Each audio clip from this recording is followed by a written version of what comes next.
Alright, this is the after pic of this. It's a 34 footer right here. Yes, sir. Looking like glass. Wheels,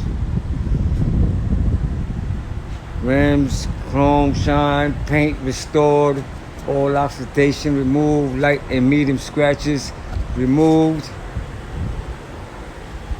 I mean, this RV here did have no shine.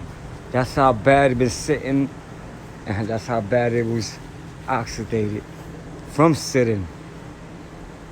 That ain't no joke, guys. It will definitely ruin your clear coat or your gel coat. So if you don't keep a coat of wax, you will be spending money on your vehicles, RVs or boats. Okay? Oh yeah. Definitely looking official.